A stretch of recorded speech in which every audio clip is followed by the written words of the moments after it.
Assalamualaikum warahmatullahi wabarakatuh.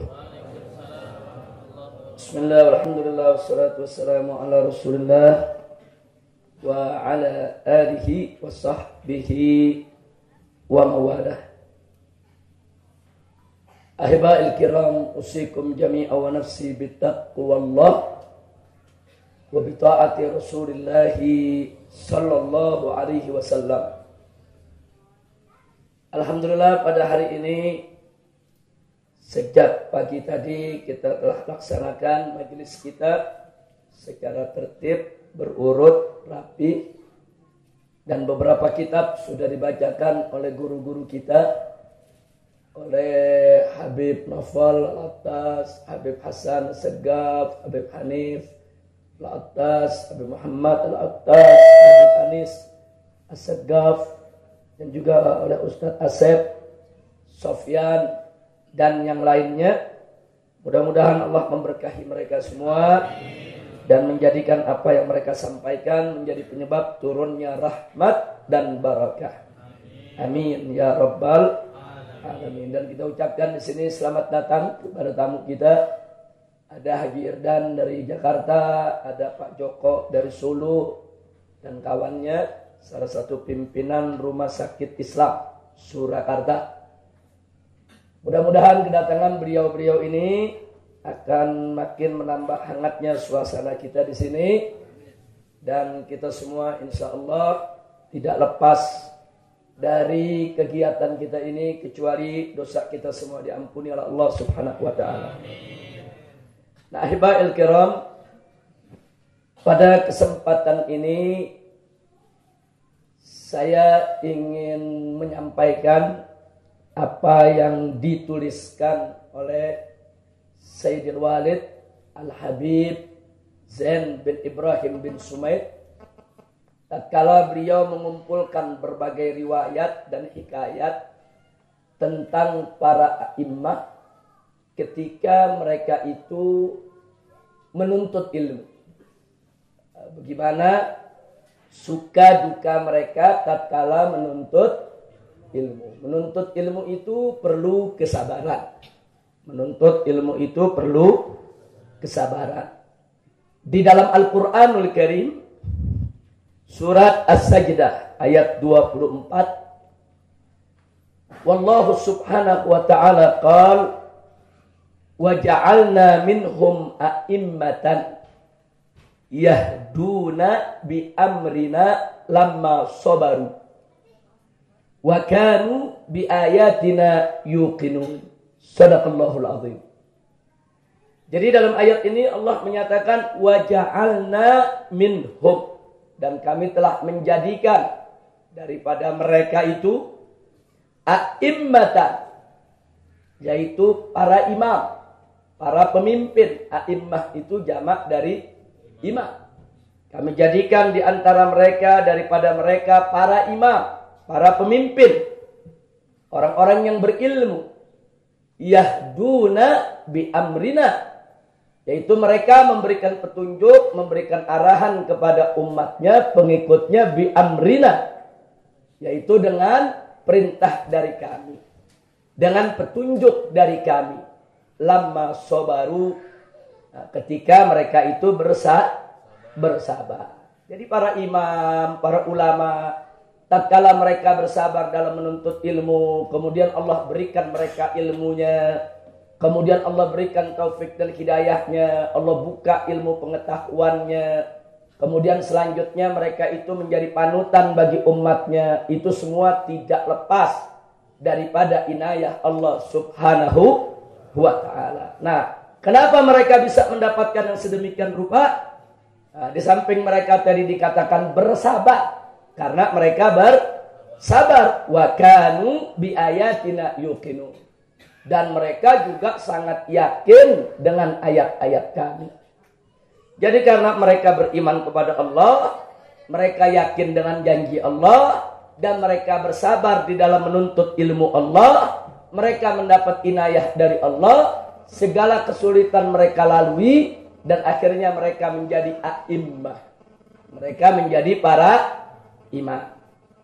Nah, berkenaan dengan ayat ini, Sayyidil Walid Al-Habib Zain bin Ibrahim bin Sumaid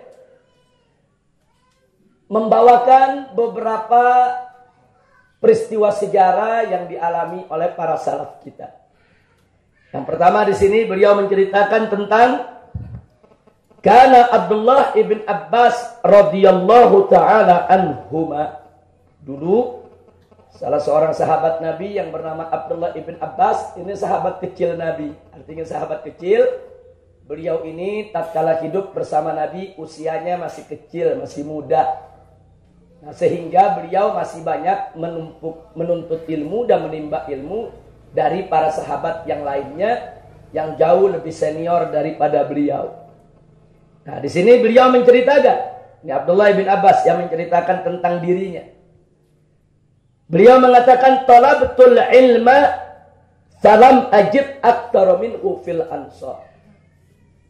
Jadi aku ini menuntut ilmu dan aku tidak dapatkan ilmu tersebut lebih banyak daripada apa yang ada pada orang-orang Ansor. Artinya dia mengaku dengan tulus dia banyak menuntut ilmu dari kalangan Ansor. Sahabat-sahabat Ansor. Fakuntu atir rajula fa as'alu anhu. Dan dulu kalau aku datang ke seorang Ansor, seorang sahabat Nabi untuk aku bertanya kepadanya, kemudian begitu aku datang fayuqalu li dan dijawab kepadaku naim. Orang yang aku cari lagi tidur. Apa yang dilakukan? Fa atawassadu ridai thumma taji'u hatta yakhruja ilayya dhuhr. Jadi karena aku datang, si sahabat tadi lagi tidur, aku nggak pulang. Aku gelar, aku punya rida depan rumahnya, aku rebahan di situ, aku tunggu sampai dia keluar dan ternyata keluarnya zuhur. Nah, zuhur baru keluar. Nah, kemudian begitu keluar sahabat ini, dia bertanya kepadaku, "Mata kunta huna ya ibna ammi Rasulillah?" Sejak kapan kau berada di sini, wahai, yaitu putra daripada pamannya Rasulullah. Maksudnya saudara sepupu Nabi. Abdullah ibn Abbas ini saudara sepupu Nabi alaihi salatu wassalam. Karena ayahnya dengan ayah Nabi kakak beradik. Nah, kemudian beliau jawab, "Mundu zamanin tawil." Sejak waktu yang lama, dari pagi tadi aku tunggu engkau di sini. Akhirnya sahabat ini mengatakan, "Bi sama sanata." Kenapa kau harus begitu? Kenapa buruk sekali kau harus menungguku? Hala a'lam tani, bukankah kau bisa memberitahu aku? Kau bisa membangunkan aku? Kenapa kau enggak lakukan? Kenapa mesti nunggu? Maka dijawab pada Ibn Abbas, "Aradtu an takhruja ilayya wa qad qadaita hajatak." Aku ingin ketika kau datang menemui aku, menjumpaiku, kau sudah selesai dari segala urusan. Urusan dengan rumah udah selesai, urusan pribadi udah selesai. Aku nggak mau ganggu kau. Jadi begitu aku bertemu dengan kau, kau sudah selesai dari segala urusan, sehingga aku lebih mudah untuk banyak bertanya kepadamu. Subhanallah, sabar. Ini namanya sabar. Jadi mau nanya guru pagi nggak bisa, ditunggu sampai siang, siang nggak bisa, ditunggu sampai sore, sehari nggak bisa, dia sabar tunggu 2 hari, sudah. Kesabaran semacam ini penting. Ini kadang-kadang banyak thalibul ilm nggak sabar, nanya sekali nggak diladenin, berhenti, besok pulang. Ngambeknya lebih gede daripada keinginan belajarnya, sudah. Nah, ini zaman sekarang begitu tuh. Mau ngapain? Saya nggak diladenin. Kamu ngapain? Saya nanya susah. Nah, dia nggak pandai mencari waktu. Cari celah. Oh, lihat nih. Oh, ini gurunya lagi nggak enak nih ditanya. Jangan ditanya. Oh, ini gurunya lagi sibuk nih. Nggak asik nih kalau diajukan pertanyaan. Jangan ajukan pertanyaan. Wah, ini gurunya lagi senggang nih. Nah, ini mukanya lagi cerah nih. Oh, ini lagi bahagia, lagi enak nih. Ini lagi pas nih kalau ditanya. Tanya. Nah, jadi, ini pelajaran yang kita ambil daripada Sayyidina Abdullah ibnu Sayyidina Abbas radhiyallahu ta'ala anhuma. Kemudian, saudara, apa hasil yang didapat oleh Ibn Abbas dari kerja kerasnya semacam itu? Akhirnya beliau mencapai posisi seorang alim sampai beliau dijuluki Hibrul Ummah. Hibrul ummah itu nggak main-main. Hibr itu artinya tinta. Jadi kalau sudah disebut tintanya ilmu, itu berarti pusat daripada ilmu pengetahuan Nabi yang didapat oleh beliau sehingga beliau menjadi rujukan di zaman. Makanya kelebihan Sayyidina Abdullah ibn Abbas ini menarik. Hari ini beliau ngajar, yang belajar semua ahli hadis. Besok beliau ngajar, yang belajar semua ahli bahasa. Lusa beliau ngajar, yang belajar semua ahli tafsir. Hari berikutnya lagi beliau ngajar, yang belajar semua ahli qiraat. Jadi kita bisa lihat betapa ilmu yang dikuasai. Tentu ini juga tidak lepas dari doa Nabi kita Muhammad Sallallahu Alaihi Wasallam. Ketika beliau kecil, beliau digendong oleh Nabi, dipangku oleh Nabi, ditahnik oleh Nabi, dan beliau didoakan oleh Nabi, Allahumma faqihu fiddin wa alimhum ta'wil. Ya Allah, cerdaskanlah dia, pahamkanlah dia dalam urusan agamanya, dan ajarkanlah kepadanya takwil. Nah, kemampuan untuk memahami berbagai macam urusan syariat Nabi Muhammad Sallallahu Alaihi Wasallam. Nah, tapi walaupun beliau itu didoakan, bukan beliau berpangku tangan, bukan bertang-mentang, udah didoain Nabi nih. Udah didoain sama Nabi, pokoknya bakal jadi alim, bakal pintar, bakal ngerti soal agama, terus nggak belajar. Enggak, tetap beliau belajar. Dan itu beliau lakukan bukan hanya terhadap seorang sahabat. Hampir semua sahabat yang beliau jumpai, begitulah yang beliau lakukan. Bahkan Abdullah ibn Abbas ini kalau di jalan ketemu guru-gurunya, saudara, gurunya sedang naik unta seperti Muaz. Ketika naik unta bertemu dengan Abdullah ibn Abbas, langsung ditarik tali untanya, dituntun saudara, diantar kemana sang guru itu mau pergi.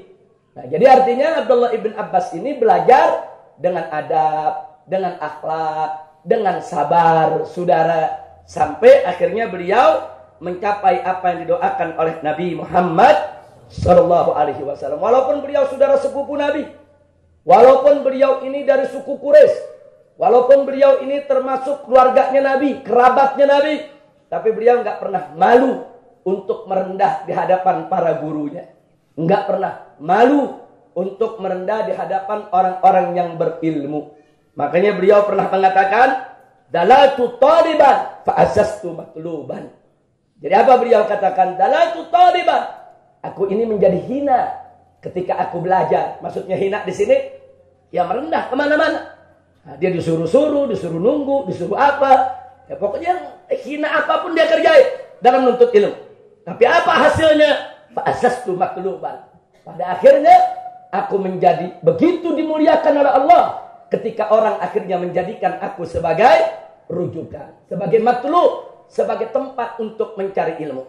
Saat aku mencari ilmu, aku susah, aku menderita, aku betul-betul rendah, udah di bawah. Tapi saat aku sudah punya ilmu, orang banyak datang kepadaku menuntut ilmu, Allah karuniakan kepadaku kehormatan dan kemuliaan. Alhamdulillah. Nah, jadi ini yang perlu kita tahu. Nah, maka itu beliau memberikan resep. Di luar apa yang kita katakan tadi, apa resep dalam belajar? Apa resep untuk mendapatkan ilmu? Abdullah ibn Abbas radhiyallahu taala anhuma mengatakan, bima adraktal ilm. Jadi begitu beliau ditanya, bagaimana kau bisa mendapatkan ilmu? Beliau menjawab, bilisanin sa'ud. Yaitu dengan lisan yang mau bertanya. Kalau nggak ngerti, tanya. Rajin datang kemana-mana, datang ke guru ini, datang ke guru itu, datang ke guru sana. Datang, bilisanin sa'ud kalau mau dapat ilmu. Jadi lisan ini jangan diam aja. Nah, jangan kita nggak mau cari, nanya. Bilisanin sa'ud, tanya, lisannya nanya.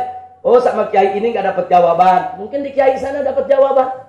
Oh, kiai sana belum sampai soal itu. Mungkin ada kiai yang satu lagi yang sampai soal itu. Saudara, oh di majelis ini kita nggak dapat jawaban. Mungkin ada majelis lain yang kita bisa dapat jawaban.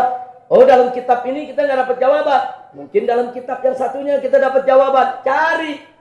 Bilisanin sa'ul, itu yang pertama. Yang kedua, wa qalbin aqul. Dan dengan hati yang jernih, yang mau berpikir.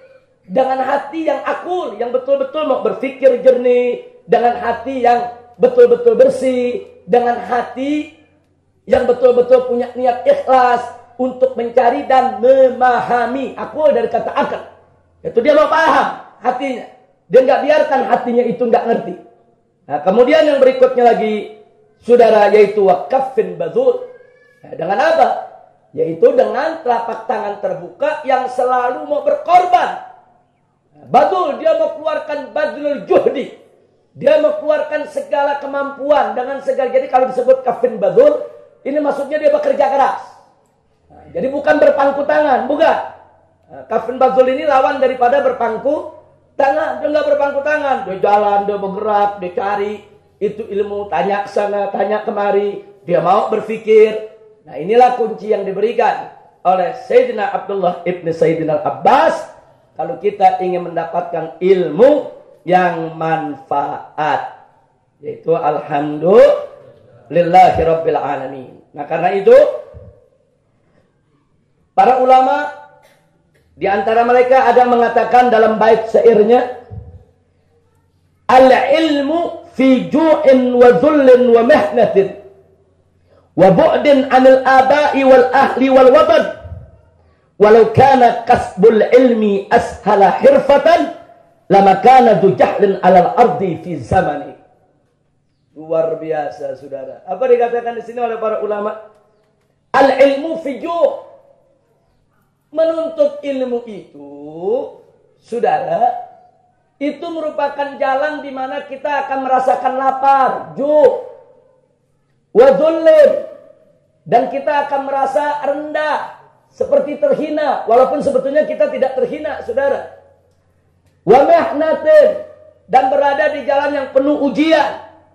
Wa bu'din 'anil aba'i wal ahli wal watan, dan kita akan merasakan bagaimana hidup jauh dari orang tua, jauh dari keluarga, jauh dari negeri kita sendiri. Karena dulu para ulama kalau menuntut ilmu, dia berangkat, dia musafir.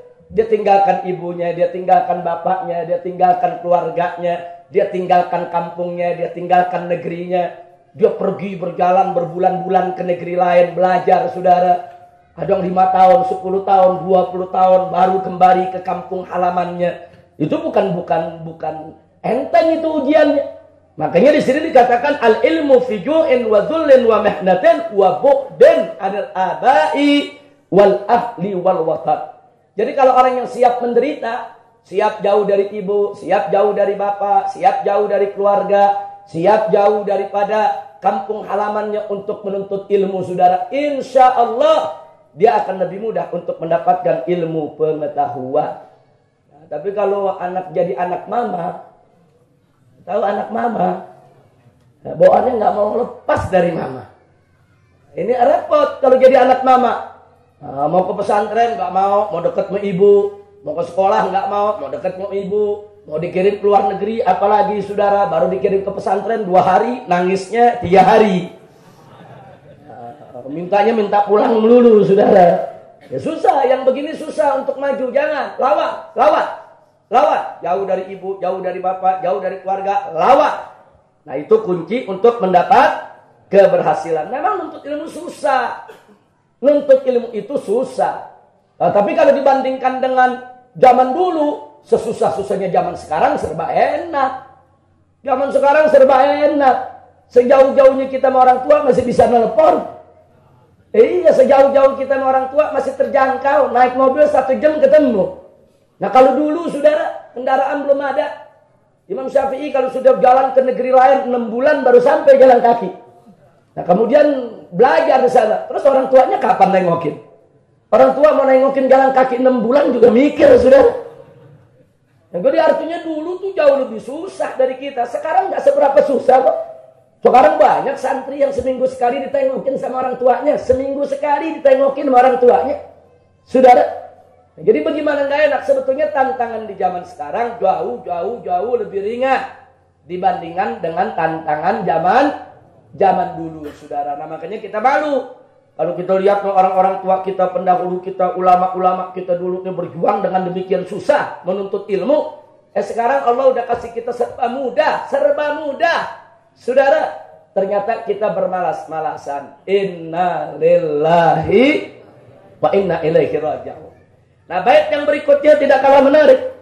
Walau kana kasbul ilmi ashala hirfatan, andai kata menuntut ilmu itu adalah pekerjaan yang mudah, Lama kana tu jahlun ala ardi fi zamanin. Tentunya tidak akan ada lagi orang bodoh, yaitu di atas muka bumi ini di setiap zaman. Nggak ada.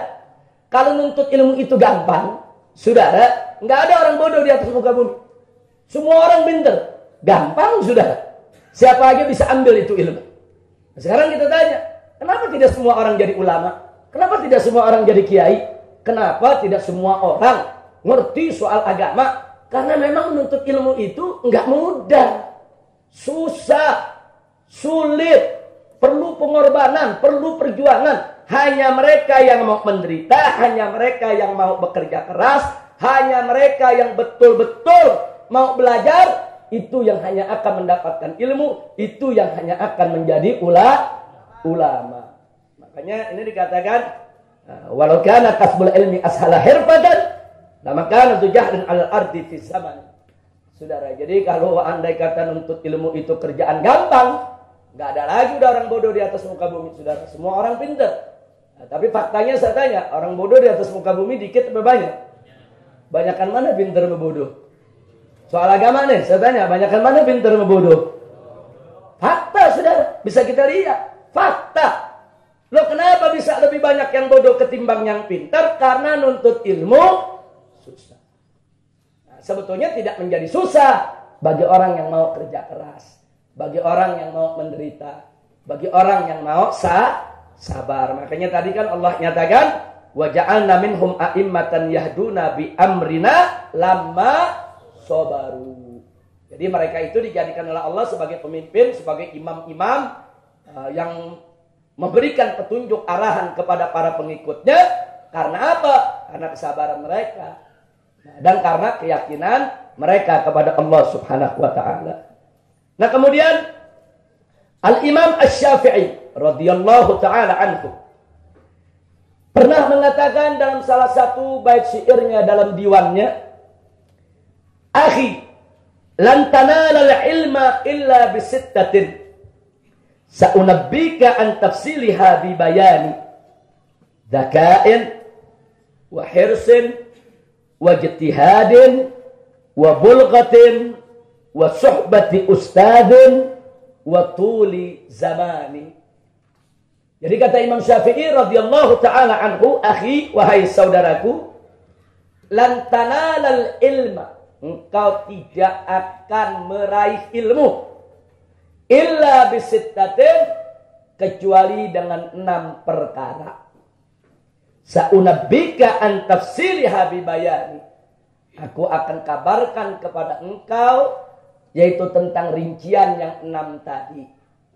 Jadi beliau ingin menjelaskan dengan keterangannya tentang 6 perkara yang dibutuhkan kalau kita ingin mendapatkan ilmu. Yang pertama, dzakain.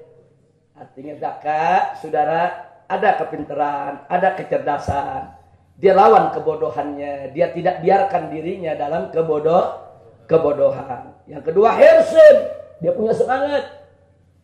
Dia punya semangat, punya kemauan. Nah, kemudian wajtihadin, dan dia rajin, bersungguh-sungguh. Dan wabulghatin. Nah, bulghah ini ada bulghah, ada balghah. Hati-hati bacanya. Ini artinya beda sekali nih. Kalau balghah itu puncaknya kebodohan. Itu disebut balghah. Tapi kalau disebut bulghah, itu kekuatan untuk menahan penderitaan dalam kehidupan. Jadi bagaimana dia bisa bertahan untuk melawan segala kesulitan dalam kehidupan. Itu disebut bulghah. Jadi ada balghatin, ada bulghatin. Tapi balghatin sendiri kadang-kadang diartikan orang yang bodoh tapi tercapai maksudnya. Dia bodoh tapi tujuannya tercapai juga dengan kebodohannya. Nah, kadang-kadang terjadi secara kebetulan atau hanya sebagai karunia Allah. Tapi intinya balghah itu berkaitan dengan hamakah, dengan kebodohan. Tapi kalau bulghah itu berkenaan dengan ma yutaballagu bihi minal aish, Jadi bagaimana puncak kemampuan dia untuk menghadapi tantangan kehidupan. Ya termasuk dia tahan lapar, dia bisa yaitu makan seadanya dalam menuntut ilmu, itu disebut bulghah. Yang berikutnya wasuhbati ustadzin, kata Imam Syafi'i. Jadi kalau mau dapat ilmu itu mudah, wasuhbati ustadzin, yaitu menemani guru, melayani guru, mendekati guru. Jangan jauh-jauh dari guru. Hadir di majelisnya guru, mau mendengarkan pelajaran si guru, mau mencerna apa yang disampaikan oleh si guru. Itu suhbati ustadzin. Dan yang terakhir yang keenam, watuli zaman, dan panjangnya waktu. Jadi nemenin guru jangan cuma sehari 2 hari, jangan cuma seminggu 2 minggu, bahkan bukan hanya setahun 2 tahun. Beberapa tahun dia belajar, dia temani gurunya, mulazamah. Daripada majelisnya si guru, dia rutinkan dirinya untuk terus mengikuti pelajaran para gurunya. Itu merupakan kunci dia akan mendapatkan ilmu. Nah, Imam Syafi'i bicara begini tentu bukan hanya sekedar teori, tapi beliau sudah mempraktekkannya. Nah, sengaja saya sampaikan ini kepada semua jamaah yang hadir sini, baik para santri yang tinggal di pondok pesantren maupun yaitu mereka para penuntut ilmu yang tinggal di rumah masing-masing. Nah, jangan putus asa dalam menuntut ilmu. Nah, jadi kita mesti yang tadi itu. Nah, jadi yuk mari kita asah otak kita agar ada zakat. Zakat itu kita asah. Nah, yang berikutnya adalah kita mesti punya semangat, himmah. Nah, ingat kemarin ini pada saat Al-Muhtaram Al-Mukarram Profesor Dr. Abdullah Baharun menyampaikan mauidhahnya di majelis kita ini, beliau bicara tentang himmah. Beliau bicara tentang kemauan, tentang semangat. Nggak ada yang nggak bisa. Orang lain bisa kerjain, kenapa kita enggak? Orang lain bisa pintar, kenapa kita enggak? Orang lain bisa baca kitab, kenapa kita enggak? Orang lain bisa bicara, kenapa kita enggak? Orang lain bisa hafal Quran, kenapa kita enggak? Orang lain bisa baca hadis, kenapa kita tidak? Orang lain bisa punya ilmu, kenapa kita tidak? Jadi artinya enggak ada. Saya ingat betul tuh bagaimana kemarin Profesor Dr. Abdullah Baharun memberikan semangat. Himmatur rijal tahdimul jibal. Nah, jadi pepatahnya orang Arab mengatakan himmatur rijal tahdimul jibal. Yaitu kemauan semangat seseorang itu bisa meruntuhkan gunung, saudara. Nah, artinya bisa meruntuhkan gunung, saudara, dalam pengertian tantangan sebesar apapun dia bisa hadapi dengan semangat kemauan yang tinggi. Nah, makanya para santri di sini khususnya yang tinggal di pondok pesantren harus punya semangat. Harus punya semangat. Oh, ini ada majelis sini jam 8 pagi, kumpul jam 8 pagi. Jangan ada majelis jam 8 pagi, kumpulnya jam 10. Jangan, nggak boleh. Tunjukkan semangat belajar, tunjukkan. Oh, ini nanti habis subuh ini ada pelajaran ini. Ada pelajaran tajwid, ada pelajaran tilawah, ada pelajaran tahfidzul Quran. Jangan telat, datang pada waktunya. Itu namanya ada himmah. Tapi kalau santri yang tidur melulu, terlambat melulu, itu nggak ada himmah. Itu yang begitu cuman buang-buang waktu, kesian. Nanti pada akhirnya bertahun-tahun dia pondok pesantren, keluar nggak bisa apa-apa, percuma. Dia mau masuk pondok pesantren yang bagaimanapun hebatnya, yang bagaimanapun besarnya, kalau dia tidak punya himmah, dia nggak bakal berhasil. Walaupun dia keliling seluruh dunia Arab, dia belajar ke Yaman, dia ke Mesir, dia ke Saudi, dia ke Maroko, dia ke Sudan, tapi malas. Saudara, itu sampai pulang ke negerinya, dia nggak bisa apa-apa. Tapi kadang-kadang kita nggak keluar negeri, kita duduk cuma sama kiai kita di pondok pesantren, saudara. Kita bisa baca kitab, kita bisa ngerti ini dan ngerti itu, saudara. Kenapa? Ada himmah. Ya, punya kemauan. Nah, ingat, himmatur rijal tahdimul jibal. Semangat kemauan seseorang itu bisa meruntuhkan gunung yang ada di hadapannya. Gunung itu melambangkan besarnya tantangan, besarnya kesulitan yang ada di hadapan kita. Bisa runtuh dengan semangat kemauan kita semua. Tentunya dengan pertolongan Allah Subhanahu wa ta'ala. Nah, inilah beberapa bahasan yang disampaikan oleh Al-Habib Zain bin Ibrahim bin Sumaid, itu dalam kitabnya Al-Manhajus Sawi. Nah, sebagai tambahan, Sebelum saya akhiri, kita lihat bagaimana beberapa ulama di dalam menuntut ilmunya. Nah, kita lihat di sini. Bagaimana beberapa ulama cara mereka itu menuntut ilmu. Nah, di sini diceritakan oleh Al-Imam Nawawi rahimahullahu taala dalam kitab Muqaddimah Majmu'nya An-Syekh Abi Ishaq Asy-Syirazi. Itu di mana Syekh Abi Ishaq Asy-Syirazi ini, nah, ini yang mengarang kitab Muhadzab. Diceritakan apa? Kuntu u'idu kulla darsin mi'ata marrah. Wa idza kana fil mas'alati baitu syi'rin yustashhadu bihi hafiztul qasidata kullaha min ajlihi. Masya Allah. Nih Imam Nawawi lagi cerita tentang Imam Asy-Syirazi. Imam Asy-Syirazi waktu ditanya sama muridnya bagaimana cara dia belajar, dia katakan, kuntu u'idu kulla darsin mi'ata marrah. Dulu aku selalu mengulang setiap pelajaran 100 kali. Belajar dapat dari guru, dia ulang sampai 100 kali itu pelajaran. Nah kemudian, wa idza kana fil mas'alah. Andai kata ada suatu masalah yang aku lagi pelajari, di dalamnya ada baitus syair, di dalamnya ada satu bait syair. Yustashhadu bihi, yang dijadikan sebagai kesaksian buat dalil yang ada. Kadang-kadang kan ulama kan buat dalil, buat hujjah, buat kesaksian pakai bait syair. Bait syairnya cuma sebaris. Tapi untuk memantapkan pemahaman dia terhadap apa yang dia sedang pelajari, dia nggak mau ngapalin sebaris. Dia lihat itu gosidahnya mana. Oh gosidahnya di 20 baris, ya diapalin 20 baris. Oh gosidahnya di 100 baris, diapalin 100 baris. Hanya gara-gara untuk menjaga supaya pemahamannya tidak hilang. Masya Allah.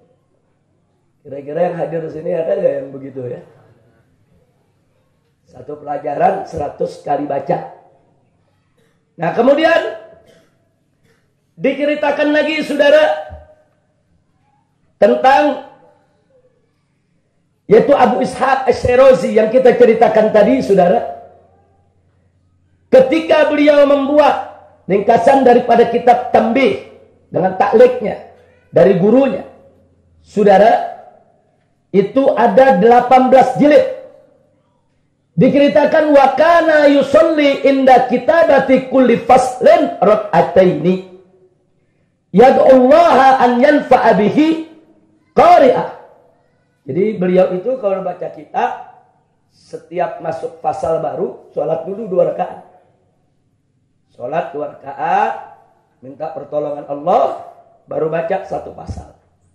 Nanti pindah ke pasal berikutnya, sholat lagi 2 rakaat, minta pertolongan Allah, baru dia lanjutkan pasal berikutnya. Dan ingat, setiap pasal tadi, saudara, kalau ada masalah-masalah penting yang beliau baca, beliau sering membaca sampai berapa kali?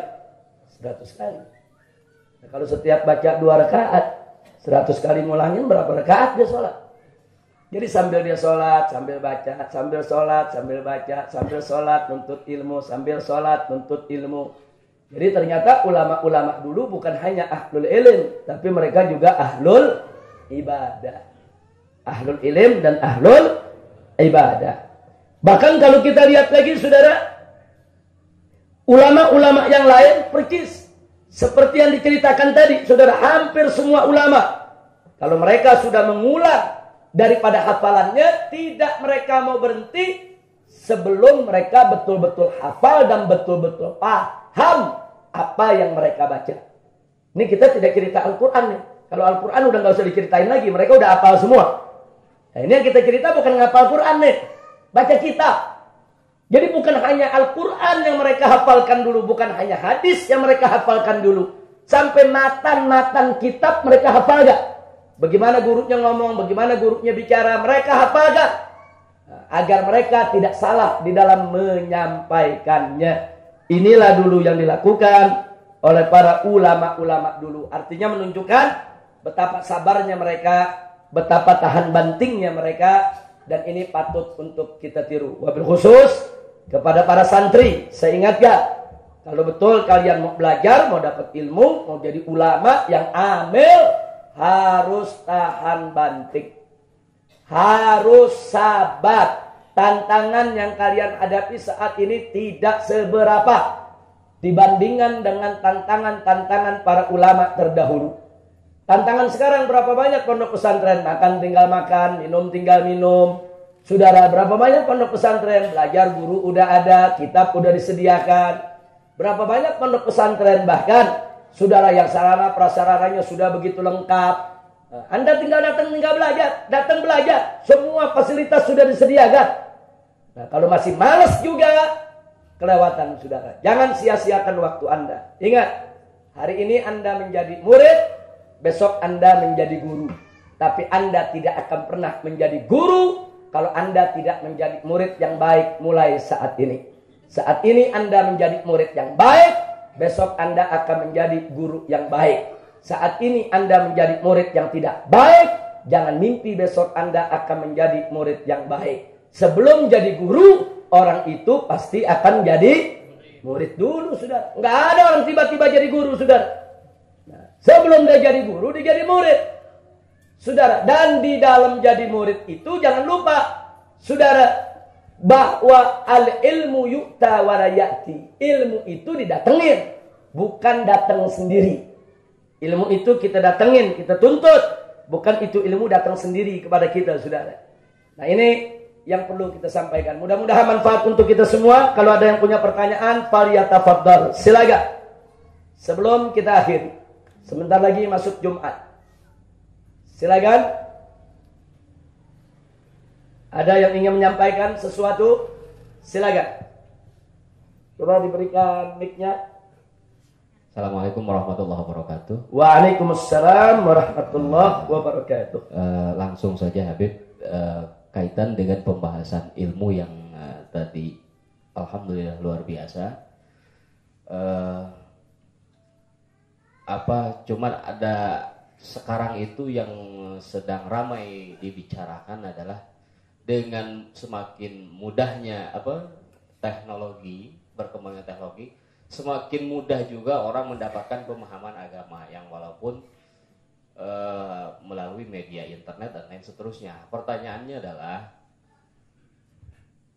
tadi Habib menyampaikan ilmu yu'ta wa la ya'ti gitu ya. Artinya harus ada upaya. Tetapi dengan muncul seperti itu, ini termasuk upaya apa tidak ketika kita masuk ngedownload atau mencari situs-situs itu? Ya. Itu termasuk dengan yu'ta yang menggugurkan kewajiban kita dengan ta'allum itu ataukah tidak? Yang kedua, di dalam Qami At-Tubyan Syekh Nawawi Tanahara Al-Bantani beliau menyampaikan bahwa sistem tolab ilmu itu ada kasbi wa wahbi gitu ya. Nah, kaitan dengan wahbi ini, laduni salah satunya mungkin seperti itu. Nah, itu apa bisa kita jadikan sebagai referensi dan acuan dalam bukan hukum barangkali, tetapi dalam hal-hal yang lain gitu. Itu dua hal pertanyaan. Ya. Dan saya juga minkum ya Habib tadi untuk mengikuti kajian ini kayaknya saya baru sekarang, tapi secara lembaga tadi Habib Hasan sudah menyampaikan. Saya Ahmad Maksudi, MUI Kabupaten Bogor dan juga Kecamatan Megamendung. Ini silaturahim dan ziarah sama Habib. Barakallahu fiik. Terima kasih Habib. Assalamualaikum warahmatullahi wabarakatuh. Waalaikumsalam warahmatullahi wabarakatuh. Terima kasih banyak kepada kiai kita, Ustadz ajangan kita, jazakallah khair. Ini pertanyaan yang sangat bagus sekali untuk kita semua. Itu pertama, soal adanya media sosial, internet.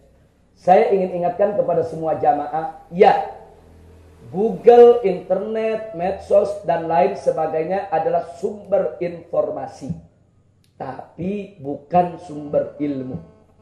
Beda antara informasi dengan ilmu. Apa bedanya? Dalam tahapan informasi, kita bisa mengakses informasi sebanyak-banyaknya.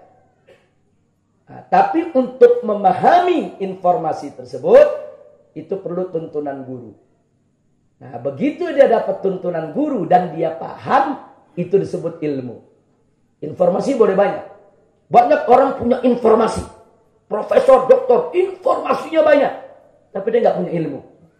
Nah ini kadang-kadang makanya jangan kaget kalau kita dapat orang pinter keblinger. Nah, kan ada sekarang. Dia profesor, doktor, dia pinter. Pinter, informasinya banyak. Pokoknya udah ditanya sejarah tahu, tafsir tahu, ini tahu. Tapi dia nggak paham. Nah, artinya dia punya informasi, dia punya maklumat. Kalau dalam bahasa Arabnya dia punya maklumat. Tapi dia nggak punya ilmu. Nah, makanya itulah yang dimaksud oleh Imam Syafi'i, al-ilmu nurun. Ilmu itu cahaya. Jadi ilmu itu bukan sekedar maklumat. Tapi maklumat wal faham. Maklumat dan pemahaman. Nah, jadi ini yang perlu kita ingatkan. Jadi ya silakan Anda boleh jadikan internet itu sebagai sumber informasi. Tapi jangan sekali-kali menjadikannya sebagai sumber ilmu. Kalau mau jadikan sebagai sumber ilmu, Anda mesti punya guru. Anda mesti punya guru. Saya berikan contoh, berkali-kali saya ulangi di majelis ini. Saya kasih contoh begini. Di dalam memahami sejarah, ada pertikaian terjadi antara Sayyidina Abu Bakar Siddiq dengan Sayyidatuna Fatimah Zahra dalam soal tanah Fada. Nah, kalau kita mendownload di internet, kemudian keluar artikel tentang Abu Bakar dan Fatimah.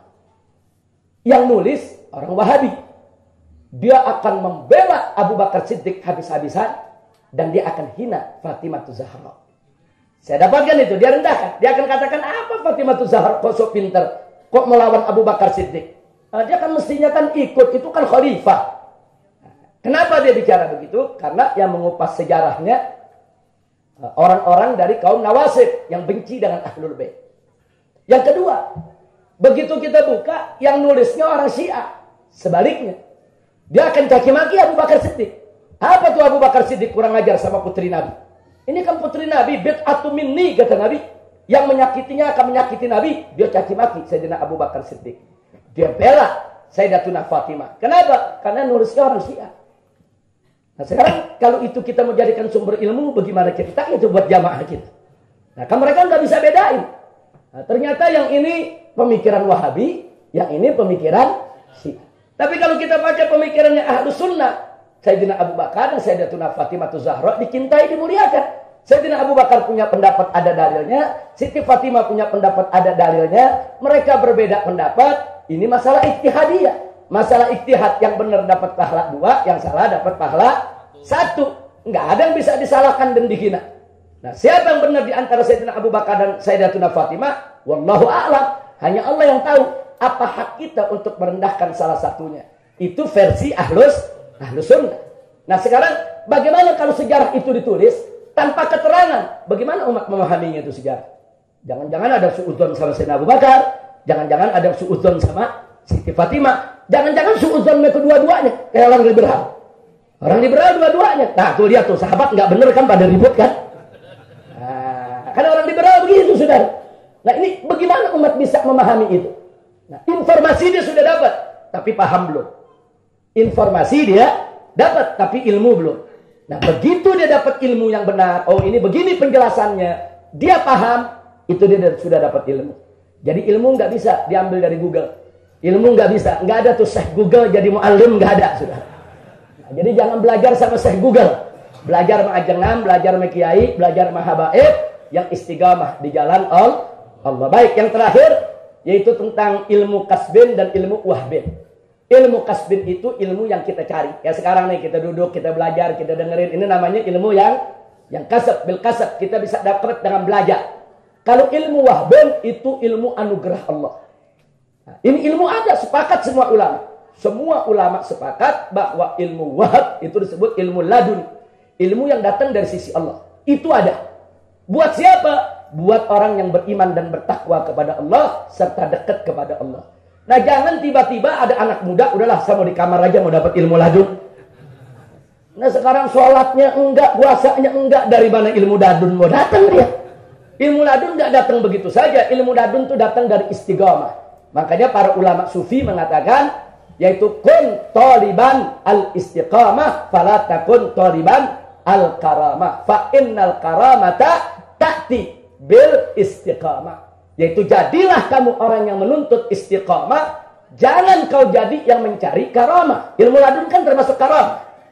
Kau jangan cari karamah, tapi cari istiqamah. Sebab karomah akan datang bersama istiqamah. Nah, jadi nggak ada tuh karomah datang begitu aja, nggak ada. Nah, jadi sekarang kalau tahap kita masih ilmu syar'i ini, ilmu syariat, udah jangan mikir yang tinggi-tinggi nanti kita mau dapat ilmu ladun. Nah, jadi jangan dipikir, anda kita pikirin dapat ilmu ladun, nggak dapat, jadi pada senewen jadi gila anda. Anak-anak muda aja dah. Nah, jadi betul Pak Kiai, ilmu itu ada, ulama-ulama kita umumnya dapat. Ilmu ladun itu beraneka ragam. Ada yang dapat ilmu begitu saja, nggak belajar kalau dia bisa. Tapi ada juga ilmu ladun, dia belajar seminggu, paham. Orang lain 2 tahun belum paham-paham. Ya, itu termasuk karamah yang Allah berikan. Orang lain setahun nggak paham, dia belajar sehari ngerti. Nah, itu juga termasuk laduni. Jadi laduni itu memang ada ilmu yang Allah berikan, begitu saja minhatun ilahiyah, tapi tetap pintunya adalah istiqamah. Nah, istiqamah artinya beriman, bertakwa kepada Allah secara konsisten, laksanakan segala perintah Allah. Insya Allah. Terima kasih atas segala kehadiran semua, dan mari kita laksanakan yaitu salat sebagaimana biasa. Shallu 'alan nabi. Assalamualaikum warahmatullahi wabarakatuh. Langsung Nurul.